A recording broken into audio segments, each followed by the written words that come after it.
하나님 말씀 함께 봅니다. 구약성경 느헤미야 9장입니다. 구약성경 느헤미야 9장 1절부터 6절까지의 말씀입니다.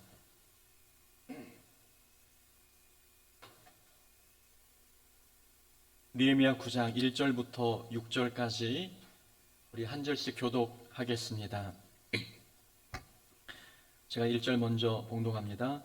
그달 29날에 이스라엘 자손이 다 모여 금식하여 굵은 베옷을 입고 티끌을 무릅쓰며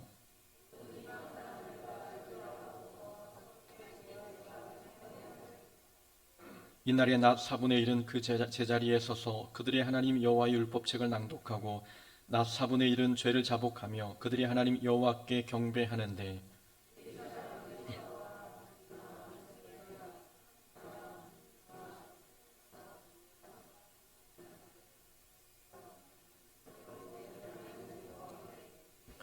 또 레위 사람 예수아와 간미엘과 바니와 하삼느야와 세레바와 호디야와 스바냐와 부다히아는 이르기를 너희 무리는 마땅히 일어나 영원부터 영원까지 계신 너희 하나님 여호와를 송축할지어다. 주여 주의 영어로운 이름을 송축하올 것은 주의 이름이 존귀하여 모든 송축이나 찬양에서 뛰어남이니이다. 여호와시라 하늘과 하늘들의 하늘과 1월 성신과 땅 위의 만물과 바다와 그 가운데 모든 것을 지으시고 다 보존하시오니 모든 천군이 주께 경배하나이다. 아멘. 오늘 본문의 말씀을 통해서 마음의 터전을 갖거라, 마음의 터전을 갖거라 라는 제목으로 말씀 함께 나눕니다. 여수에 살던 집 옥상에는 화단이 있었습니다. 전 주인이 옥상 한 구석에 벽돌로 3평 크기의 화단을 만들어 놓았지요. 전 주인은 그곳에 상추와 여러 작물을 키웠다고 하는데 제가 이사 들어갈 때에는 잡초만 자라 있었습니다. 잡초가 얼마나 큰지 옥상에 설치된 교회 간판과 십자가를 가릴 정도였습니다. 보기가 싫어서 하루 날 잡아 모든 잡초를 뽑아버렸지요. 일주일이 지나자 화단에 또 잡초가 자랐습니다. 한 달이 지나고 비까지 오니 잡초는 제 키만큼 커졌습니다. 분명 전에 뿌리까지 뽑아버렸는데 잡초는 강한 생명력으로 살아남아 화단을 가득 메웠습니다. 중요하고 재미있는 사실이 있습니다. 잡초를 심은 사람은 아무도 없었다는 겁니다. 심은 사람은 없는데 이상하게도 잡초는 뽑아버리면 또 생겼고 뽑아버리면 또 올라왔습니다. 심은 사람이 없다고 해서 화단에 아무것도 자라지 않는 것은 아니었습니다. 꽃은 심지 않으면 저절로 자라나지 않습니다. 그러나 잡초는 심지 않아도 자기 스스로 자라납니다. 화단을 가꾸지 않으면 보기 싫은 잡초만 뿌리 내리고 화단은 쓰레기 더미가 되고 맙니다. 우리 마음도 마찬가지입니다. 우리 마음도 가꾸지 않으면 잡초만 자랍니다. 잡초를 자기 마음에 심는 사람은 아무도 없습니다. 그러나 심지는 않았는데 마음속에 꽃 대신 잡초만 무성할 때가 많습니다. 가끔 예상치 못한 감정을 표출할 때 나에게 이런 감정도 있었나 싶을 정도로 깜짝 놀랄 때가 있지 않습니까? 마음속 잡초가 자기도 모르는 사이에 훌쩍 자란 증거입니다. 성경은 마음속에 자랄 수 있는 잡초를 이렇게 소개합니다. 음란과 도적질, 살인과 간음, 탐욕, 악독, 속임, 음탕, 질투, 비방, 교만, 이런 것이 마음에 자랄 수 있는 잡초들입니다. 이것뿐이겠습니까? 미움과 당짓는 것과 게으름과 타협과 불평, 험담과 불순종 등 여러 가지 잡초들이 우리 마음에 끊임없이 자라납니다. 마음을 가꾸지 않으면 우리 마음은 화단이 되기보다 잡초밭이 되고 맙니다. 사울이 이스라엘의 초대 왕이 되었을 때 불량배들이 사울을 비난했습니다. 사울을 왕으로 인정하지 않았기 때문이었습니다. 하지만 사울은 분노하지 않았고 넓은 마음으로 그들의 태도를 용납해 주었습니다. 우리가 알고 있는 사울 왕과 다른 모습 아닙니까? 초기에 사울은 그런 모습이었습니다. 하지만 다윗을 만나고 난 뒤 사울은 완전히 달라졌습니다. 넓은 마음은 사라지고 어느덧 질투가 싹트기 시작하더니 질투는 곧 살인이라는 잡초로 성장했습니다. 마음이 그렇게 달라질 줄 본인도 아마 몰랐을 겁니다. 다윗은 밧세바를 범했습니다. 하나님 마음에 합한 사람이라는 칭호와는 어울리지 않는 죄였습니다. 사울 왕에게 쫓겨다닐 때만 해도 다윗은 거룩한 사람이었습니다. 척박한 광야에서 숨어 살 때 다윗의 영성은 더 깊어졌고 주옥 같은 시편도 그때 지어졌습니다. 그랬던 다윗이 왕이 된 후에 영적 거장의 모습은 사라지고 추악한 범죄자의 모습이 되고 말았습니다. 다윗이 미처 감지하지 못하는 사이에 마음이 욕심이 생겼고 그 욕심은 간음이라는 잡초로 피어났습니다. 마음을 방치한 결과였습니다. 마음과 화단에 공통점이 있습니다. 방치하면 잡초만 자란다는 것입니다. 그래서 마음은 항상 들여다봐야 합니다. 자기 마음이지만 자기가 들여다보지 아니하면 마음속에 무엇이 자라고 있는지 본인도 알지 못합니다. 덴버 신학교 총장인 고든 맥도날드 목사님은 그의 책 내면 세계의 질서와 영적 성장에서 이렇게 말했습니다. 방치된 시간은 내 약점을 향해 흐른다. 무엇이든지 방치해 두면 나쁜 방향으로 흘러간다는 뜻입니다. 마음도 그러합니다. 마음을 관리하지 않고 방치하면 마음은 자기도 모르게 부정적인 방향으로 흘러갑니다. 마치 흐르는 강물에 배가 떠내려가듯 계속해서 진리를 향해 노를 젓지 아니하면 우리 마음은 세상을 향해 떠내려갑니다. 그래서 마음을 자주 들여다보지 않고 관리하지 않으면 마음은 우리도 모르는 사이에 잡초로 무성해집니다. 말씀은 마음을 관찰할 수 있는 생명의 도구입니다. 말씀은 마음을 들여다보는 거울이기도 하지만 어두운 마음을 비춰주는 등불이기도 합니다. 말씀은 등불이기 때문에 말씀을 읽거나 들으면 마음 상태가 훤히 밝혀집니다. 말씀을 들으면 우리 마음이 어떤 상태인지 알게 되는 거죠. 우리 마음이 굳어버린 길가와 같은 마음인지, 아니면 기분에 따라 신앙생활이 달라지는 돌짝밭인지, 아니면 우리 마음의 근심과 걱정으로 가득 차 있는 가시덤불인지 말씀을 들으면 밝히 드러납니다.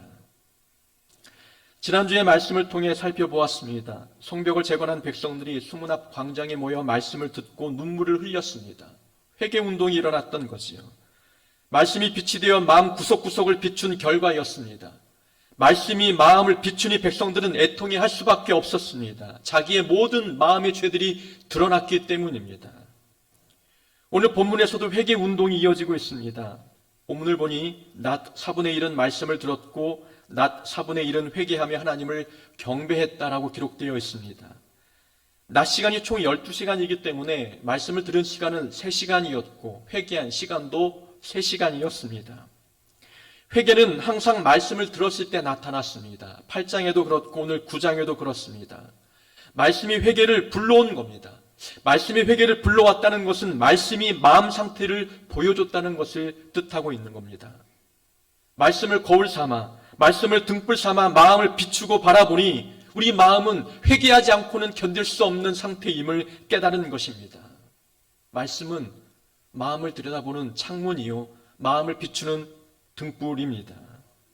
우리가 말씀을 들으면서 마음 상태를 꼼꼼히 살펴봐야 합니다. 아직까지 고집과 아집이 남아있는지, 아직 미움과 욕심이 아직 생겨 있는지 우리는 말씀을 통하여 마음을 점검해야 합니다. 생각지도 않게, 내가 뜻하지 않게, 내가 심지 않은 악한 잡초가 마음에 뿌리내리고 있다면 말씀을 쟁기 삼아 뒤집어 엎어야 합니다. 이것이 회개이죠. 회개는 마음의 잡초를 뽑는 시간입니다. 마음을 방치하면 자신도 모르는 사이에 잡초가 자랄 수밖에 없습니다.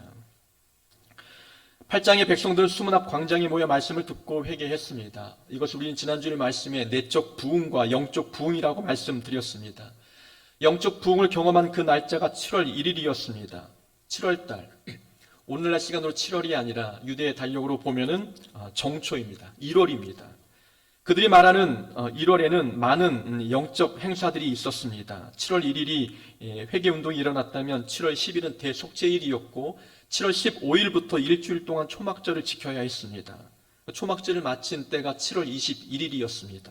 오늘 본문에 보니까 그달 29날이라고 말씀한 걸 보면 7월 24일을 의미하고 있는 겁니다. 백성들은 말씀을 듣고 회개운동을 일으킨 뒤에 집에 돌아가 3일 동안 쉬고 다시 돌아와 모인 뒤에 말씀을 듣고 또다시 회개의 역사를 경험하고 있습니다. 7월 1일에 경험한 부흥이 7월 24일에까지 이어지고 있는 모습을 보여주고 있는 거지요. 진짜 부흥은 단회적인 사건으로 끝나지 않습니다. 진짜 부흥은 지속적이고 계속적입니다. 한번 말씀 듣고 회개했다고 해서 그것을 부흥이라고 말할 수 없습니다. 진짜 부흥은 성도의 열정이 쉽게 꺼지지 않고 시간이 지날수록 더욱더 뜨거워집니다. 진짜 부흥은 시간이 갈수록 말씀을 사모하는 사람들이 많아집니다. 은혜 자리를 찾는 횟수도 많아지는 것이지요. 감정이 한번 타올랐다가 식어버리는 것은 부흥이 아닙니다. 부흥은 은혜가 지속적이고 열정이 계속적이면 회개 운동이 반복적으로 일어나는 것입니다. 이스라엘 백성들이 말씀을 통해 은혜 받고 회개 역사들이 일어났다는 것, 그들의 삶 속에 진짜 부흥이 일어나고 있다는 증거입니다. 우리 교회에도 부흥의 불길이 지속적으로 타오르기를 소망합니다. 예배를 사모하는 마음이 일회적인 사건으로 끝나지 않아야 합니다. 주일이 기다려지는 이 마음이 일시적인 감정이 되지 않도록 노력해야 되는 거죠. 우리의 부흥은 2박 3일의 부흥에만으로 이루어지지 않습니다. 기도원에 올라가서 일주일 금식 기도했다고 부흥을 체험하는 것도 아닙니다. 진짜 부흥은 매 주일 예배에 나와 매 주일 은혜를 받고 매 주일 회개의 역사가 일어나는 이것을 경험할 때 진짜 부흥이라 말하는 것입니다. 한번 생각해 보십시오. 우리가 예배를 드릴 때마다 성도들이 은혜를 받고 하나님의 임재를 경험하며 말씀을 통해 회복과 치유의 역사뿐만 아니라 회개의 역사가 일어난다면 그게 진짜 부흥이 아닐까요? 우리의 열정과 우리의 은혜 충만이 단회적인 사건으로 끝나지 않아야 합니다. 이것이 우리가 바라는 진짜 부흥입니다. 2절의 말씀을 보니 이렇게 기록되어 있습니다. 모든 이방 사람들과 절교하고 서서 자기의 죄와 조상들의 허물을 자복하고. 의아한 장면이 나옵니다. 말씀을 들으면 자기 죄를 회개하게 되어 있지요. 자기 죄를 회개하는 것은 이해가 되지만 본문에 보니까 조상들의 허물까지 회개했다라고 기록되어 있습니다. 무엇을 뜻하는 말씀일까요? 여러분들은 이런 경험을 해보신 적이 있으십니까? 성경을 읽을 때 내가 성경 속 그 사건 현장에 있는 것 같은 경험들 여러분 해보셨습니까? 예전에 예레미야 애가를 읽을 때였습니다. 예레미야 애가는 예레미야 선지자의 슬픈 노래가 담겨있는 성경입니다. 죄악이 가득한 남유다가 하나님의 진노로 멸망당했습니다. 성전은 무너지고 성벽은 회파되었으며 백성들은 포로로 잡혀간 상태였습니다. 예레미야 선지자가 할 수 있는 것은 참담한 결과를 바라보면서 눈물을 흘리는 것뿐이었습니다. 무너진 성전을 바라보면서 애통하는 마음으로 우는 것뿐, 이것이 선지자가 할 수 있는 일이었습니다. 예레미야 애가를 읽어나가는데 예레미야 선지자의 울부짖음이 한 문장 한 문장이 내 마음에 들어오기 시작했습니다. 마치 예레미야가 내 입술을 통해 말을 하는 것 같았고 나는 예레미야 선지자의 발 앞에 말씀을 듣는 것 같았습니다. 예레미야 선지자가 내 귀에 대고 외치는 것 같아 성경을 읽으면서 눈물을 흘리지 않을 수 없었습니다. 마치 내가 성경 속 그 사건 현장에 있는 것 같은 느낌을 갖는 거죠. 성경의 이야기가 나의 이야기로가 되는 순간이었습니다. 말씀이 체화되고 있는 겁니다. 말씀이 마음에서 살아 역사하는 순간을 경험하고 있는 거죠. 말씀이 체화되면 성경 사건이 나와 상관없는 사건이 아니라 내가 경험한 사건이 됩니다. 남유다가 죄를 지을 때 나는 그 자리에 없었지만 그러나 말씀이 마음에 들어오니 나도 그 자리에 함께 있었던 것입니다. 그들이 지은 죄가 나의 죄가 되고 예레미야의 아픔이 나의 아픔이 되는 겁니다. 말씀이 주는 경험과 체험입니다. 진정한 회개와 부흥을 경험할 때 이런 현상들을 느끼는 겁니다. 지금 이스라엘 백성들이 그러한 경험을 하고 있는 겁니다. 읽어주는 말씀을 듣자 조상들의 이야기가 자기 이야기가 되었습니다. 말씀이 마음에 심겨지니 조상들이 지은 죄가 자신이 지은 죄와 다를 바 없었습니다. 조상의 죄를 마치 자기 죄인 것처럼 회개하는 역사들이 일어난 것입니다. 성경의 말씀이 자기 이야기로 들려졌기 때문입니다. 이것이 바로 말씀의 능력과 말씀의 위력입니다. 우리는 말씀을 이런 자세로 들어야 합니다. 말씀은 성경 속의 인물들의 이야기가 아니라 지금 이 자리에서 하나님께서 나에게 주시는 말씀으로 들어야 합니다. 모든 성경의 이야기가 나의 이야기가 될 때에 비로소 변화가 일어나고 회개의 역사들이 찾아오는 것입니다. 이 말씀은 아무개 집사가 들어야 해. 이 말씀은 아무개 권사님이 들어야 해. 라고 말하며 말씀 앞에 자기를 세우지 아니하고 다른 사람을 세울 때 회개의 역사도 부흥의 역사도 경험할 수 없습니다. 우리는 느헤미야 성경을 함께 매 주일마다 살펴보고 있습니다. 이 말씀을 들을 때 여러분들은 어떤 마음으로 듣고 있습니까? 저는 느헤미야 설교를 준비할 때에 은혜를 받고 있습니다. 하나님께서 이 교회, 우리 교회 주시는 말씀처럼 들리기 때문입니다. 성벽을 재건했던 느헤미야 당시의 상황이 우리 교회의 상황과 매우 비슷하고 또 똑같지 않습니까? 저는 이렇게 생각하는 겁니다. 성벽이 세워지는 것을 바라보면서 기뻐하신 하나님께서 우리 교회가 아름답게 가꾸어지는 모습을 보고 기뻐하시겠구나 라는 생각을 갖는 겁니다. 성벽 공사에 백성들이 한마음이 되어 동참한 것처럼 우리 교회도 이제 한마음이 되겠구나 라고 느끼는 겁니다. 말씀을 듣고 이스라엘 백성들이 회개의 역사를 경험한 것처럼 이제 우리 교회에도 회개의 운동과 부흥의 역사들이 나타나겠구나 라고 받아들이는 겁니다. 이런 마음으로 느헤미야 성경을 읽고 설교를 준비할 때 은혜가 되지 않을 수 없는 겁니다. 느헤미야의 성벽 재건 공사, 이 이스라엘의 이야기는 그들만의 이야기가 아닙니다. 나의 이야기이고 우리의 이야기이며 우리 공서북교회의 이야기입니다. 말씀이 마음에 들어와 역사하면 성경의 이야기는 내 자신의 이야기가 되는 것입니다. 말씀을 듣고 회개의 역사가 일어나더니 4절부터는 레위인들의 통성기도가 이어지고 또 말씀 선포가 이어졌습니다. 레위인들의 말씀 선포는 7절부터 시작해서 9장 마지막 절까지 이어졌습니다. 말씀의 줄거리는 이스라엘의 전체 역사를 담고 있습니다. 하나님께서 아브라함을 선택하여 부르신 이야기부터 이스라엘이 애굽 땅에서 노예로 살아간 일들, 또 그 땅에서 고통당할 때 하나님께 부르짖었더니 하나님께서 구원해내신 사건들, 가나안 땅에서 광야에서 40년의 삶과 그리고 가나안 땅에 들어가서 범죄했던 일들 뿐만이 아니라 하나님께서 나라를 멸망시키시고 포로로 잡아간 이야기부터 다시 고국으로 돌아간 이야기까지 처음부터 마지막의 모든 이스라엘의 역사가 오늘 9장에 담겨 있습니다. 왜 레위인들은 이스라엘의 전체 역사를 이 백성들에게 이야기해 주고 있는 것일까요? 두 가지를 알려주기 위함이었습니다. 하나는 모든 것이 하나님의 은혜였음을 깨닫게 하기 위함입니다.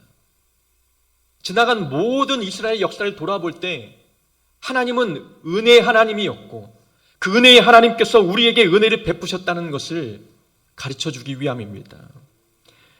시간을 내서 9장을 한번 자세히 읽어 보십시오. 레위인이 이스라엘 역사를 통해서 강조하는 주제가 눈에 보일 것입니다.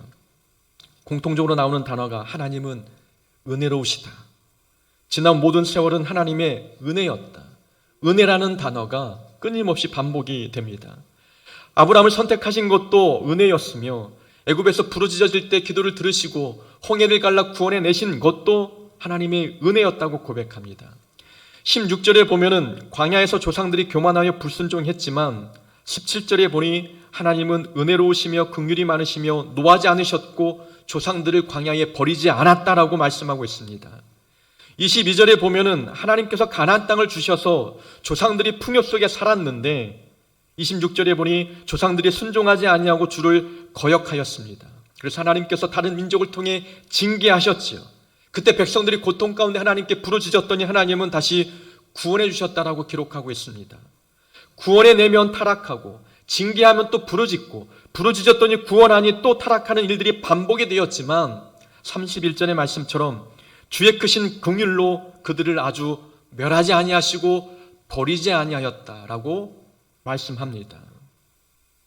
하나님은 은혜로운 분이었고 우리의 과거의 역사는 하나님의 은혜 가운데에 함께 하였다라고 고백하고 있습니다. 레위인이 강조하는 것이 그것입니다. 우리가 과거 그 당시에는 모든 상황에 불평이었고 불만이었지만 말씀의 은혜를 경험하고 보니 과거를 바라보는 안목이 달라졌습니다. 모든 것이 하나님의 은혜였다고 고백하는 겁니다. 하나님을 불공평하신 것 같고 냉정하신 것 같았습니다. 나에게만큼은 복과 은혜를 주지 않는 무서운 분처럼 느껴졌습니다.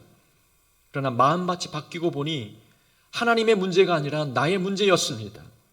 내 마음에 자는 불평의 잡초가 감사의 마음을 빼앗아갔던 겁니다. 감사가 사라지니 모든 상황들을 바라보는 안목이 부정적이었습니다. 하나님의 은혜는 눈 씻고 찾아봐도 보이지 않는 내 삶이었습니다. 그러나 말씀이 마음에 들어오고 마음의 화단이 말씀의 열매로 가꿔지니 내 삶을 바라보는 안목이 달라진 겁니다. 과거의 사건을 대하는 마음의 자세가 달라졌던 거지요. 비록 지나온 모든 세월이 참혹하고 비참한 역사였지만 거기에 하나님의 은혜가 있었다고 레위인들이 강조하는 겁니다. 과거의 역사를 바라볼 때 부끄럽고 창피한 것처럼 느껴지지만 거기에 하나님의 은혜가 있었다고 이야기하는 겁니다. 그 은혜가 아니었다면 우리가 지금의 이 자리에 있을 수 없다고 레위인들이 강조하고 있는 겁니다. 과거의 모든 하나님의 은혜 덕분에 지금의 나가 존재함을 가르치고 있는 겁니다. 우리의 지나온 시간 속에도 하나님의 은혜는 항상 존재했습니다. 그것을 여러분 확신하고 있습니까? 그때 당시에는 몰랐는데 지금 은혜를 경험하고 보니 내 삶에도 하나님이 함께 하셨습니다. 매 순간마다 하나님은 은혜를 베푸셨고 매 사건마다 하나님은 나와 동행하셨습니다. 은혜 충만하지 않아 그때는 몰랐던 겁니다. 하나님은 우리가 모르는 사이에도 우리와 함께 동행하시고 우리가 깨닫지 못하는 사이에도 우리 삶에 많은 은혜를 부어주셨습니다. 예전에 청년 사역을 했을 때 한 자매가 있었습니다. 그 자매가 저를 처음 보자마자 이렇게 물었습니다. 목사님, 제가 걷는데 다리 이상하게 보이지 않나요? 아니, 괜찮은데 저 어릴 때 교통사고를 당해서 다리를 절거든요. 걸을 때 이상해 보이지 않나요? 라고 묻는 겁니다. 자매는 다리에 대한 컴플렉스가 있어 보였습니다. 그래서 만나는 사람마다 처음 볼 때는 항상 자기 다리 상태를 점검하는 겁니다. 자매를 신방하면서 대화를 나누었는데 자매가 하나님께 감사한 일이 많다고 고백했습니다. 자신이 다리에 장애를 입었기 때문에 남들보다 뒤처지지 않기 위해서 부지런히 일했고 그 결과 충성과 성실과 정직의 열매가 맺었다고 고백했습니다. 자신의 지금 상황이 너무 하나님께 감사하다고 이야기하는 겁니다. 그래서 제가 물었습니다. 너의 감사는 지금 현재 얻어진 결과에 대한 감사인데 그럼 그 결과를 있게 만든 원인에 대한 감사는 하고 있니? 다시 말하면 다리를 다친 사건에 대해서 하나님께 감사하고 있니? 물었습니다. 자매는 갑자기 눈물을 쏟기 시작하더니 아직 그 사고에 대해서는 또 다친 다리에 대해서는 감사한 생각이 들지 않는다고 대답했습니다. 아직 과거의 일이 상처로 남아있는 거지요. 충분히 자매의 심정을 이해합니다. 다리를 다친 그 사건이 어찌 감사한 일로 우리가 쉽게 받아들일 수 있겠습니까? 우리에게도 이런 사건이 하나쯤은 다 있습니다. 과거를 돌아보면 모든 것이 하나님의 은혜임을 머리로는 알겠는데 어떤 사건과 어떤 상황과 어떤 사람을 대해서는 도저히 은혜라고 인정하기 어려운 것이 있습니다. 도저히 그 사건과 사람을 생각할 때 마음에 감사가 나오지 않을 때가 있다는 겁니다. 하지만 분명한 사실은 그런 상황에도 그런 사건에도 그런 사람 가운데도 하나님의 은혜가 있었다는 것입니다. 성령 하나님 정도라면 상처받았던 사건도 은혜의 수단이 되게 할 수 있지 않습니까? 우리 하나님은 그런 정도의 능력 있는 분 아니십니까? 모든 것이 합력하여 선을 이루게 만드시는 분이 하나님의 능력이라고 한다면 우리의 고통과 우리의 상처도 도구 삼아 하나님의 귀한 계획들을 성취하는 수단으로 만들 수 있는 능력이 하나님께 있지 않겠습니까? 우리가 몰라서 못 느끼는 것이지 우리의 과거의 아픈 상처, 사건 속에도 하나님의 은혜가 분명 존재했던 겁니다. 아브라함은 이삭을 제물로 바칠 뻔한 아픈 기억이 있었습니다. 욥은 한날 한시에 아들 7과 딸 3을 잃었습니다. 이런 아픔의 상황에서도 믿음의 조상들은 시험에 들지 않았습니다. 이 또한 하나님의 계획을 성취하는 도구로 받아들이는 겁니다. 지나고 보니 모든 것이 하나님의 은혜였음을 깨닫는 거죠. 그때 그 사건 때문에 내가 있었다는 것을 고백하는 겁니다. 그때 그 상황 덕분에 하나님을 더 깊게 알았고 하나님의 크신 사랑을 깨달았다고 고백하는 일들이 생기는 겁니다. 우리가 은혜라고 여기기 어려운 사건에도 하나님의 은혜는 분명히 있습니다. 말씀이 마음밭에 떨어져 마음 상태가 달라진다면 우리는 과거의 사건을 대하는 마음 자세가 분명 달라질 수 있는 겁니다. 우리는 그래서 마음밭을 가꿔야 합니다. 그래야 우리의 삶을 대하는 태도, 과거를 해석하는 안목이 달라지기 때문입니다.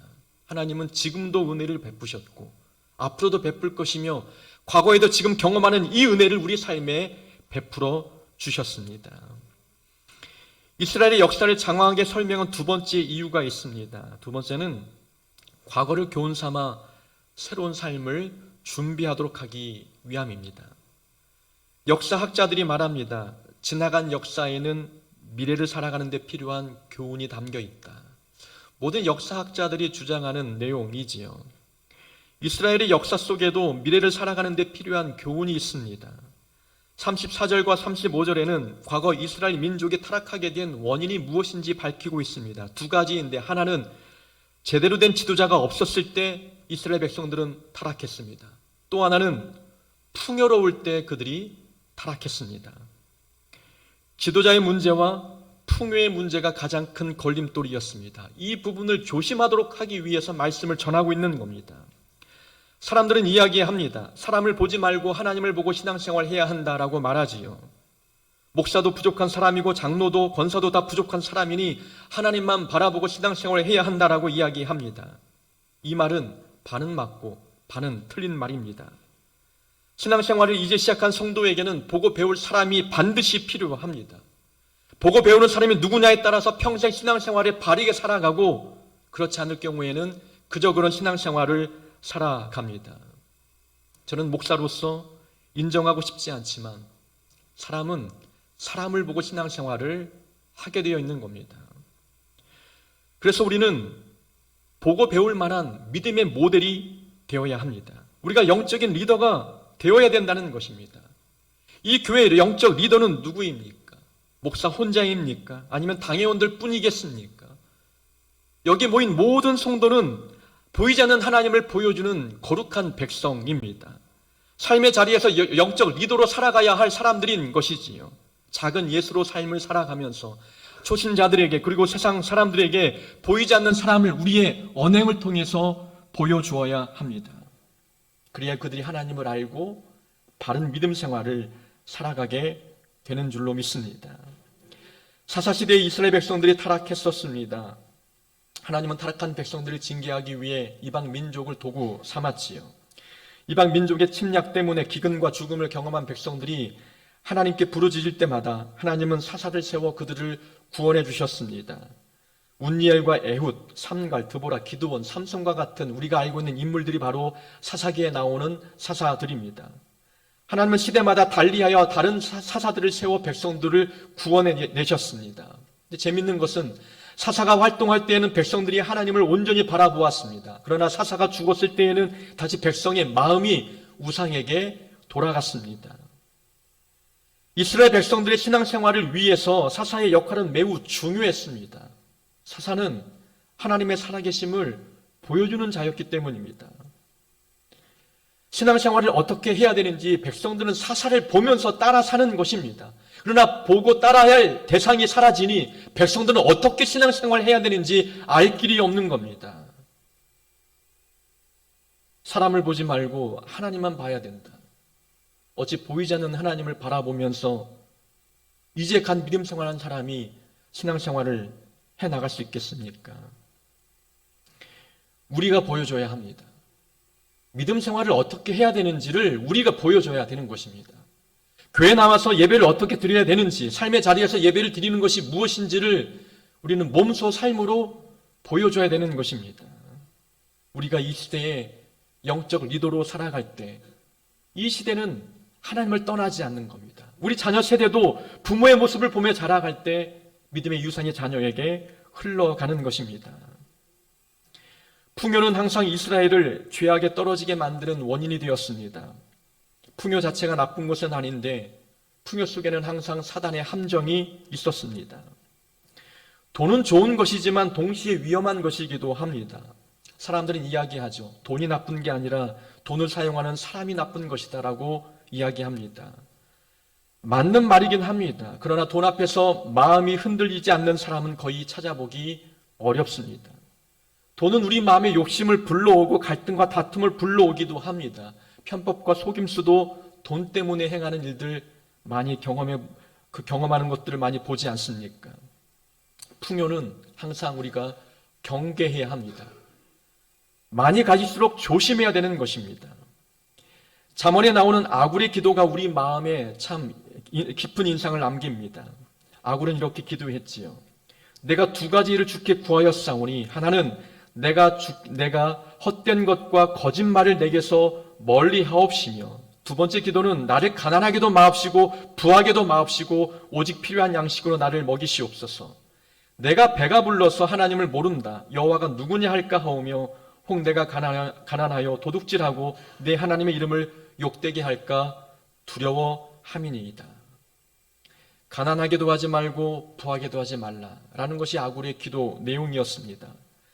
지혜가 담겨있는 잠언에서 부하게 하지 말아달라는 기도가 나온 것을 보면 돈 앞에서 마음을 바로잡기란 참으로 어렵다는 것을 깨닫지 않습니까? 잠언이 가르쳐준 지혜는 부하게도 하지 말고 가난하게도 하지 않게 해달라는 것, 이것이 잠언이 우리에게 말씀하는 지혜입니다. 이스라엘의 역사를 통해 우리는 교훈을 삼아야 합니다. 우리가 영적 지도자가 되어 우리를 바라보는 사람들을 바르게 인도해야 합니다. 그리고 풍요 속에서 믿음을 바르게 지켜나가는 자가 되어야 합니다. 이스라엘 백성들은 성벽을 건축한 뒤 말씀을 들으며 회개 기도했습니다. 성벽을 재건하고 삶의 터전을 정비한 것만으로는 부족하다고 판단했기 때문이지요. 성벽은, 돌로 만든 성벽은 적의 활과 창은 막을 수 있지만 우상 숭배와 탐욕과 교만과 같은 죄는 막을 수가 없었습니다. 영적인 죄는 마음이 바로 세워져야 막아낼 수 있는 것이었지요. 그래서 백성들은 말씀을 들으며 마음의 터전을 가꾸고 있는 겁니다. 회개를 통해 마음속 잡초를 뽑아버리고 더 이상 잡초가 자라지 아니하도록 말씀을 마음에 심고 있는 겁니다. 마음에 심은 말씀이 점점 자라 우리 삶의 성벽이 될 때 다시는 우리가 죄에 무너지지 않는 견고한 사람이 되는 것입니다. 오늘 주신 말씀을 통해 우리 마음을 들여다볼 수 있길 바랍니다. 마음의 화단을 아름답게 말씀으로 가꾸는 자가 되어야 합니다. 그렇게 됨으로 말미암아 우리 마음은 하나님을 기쁘게 해드리는 성령의 열매를 가득 거두는 그런 하나님의 귀한 자녀가 되는 줄로 믿습니다. 그런 자가 되기를 주의 이름으로 축원합니다. 우리 일어나셔서 우리의 말씀을 생각하며 함께 찬양하기 원하는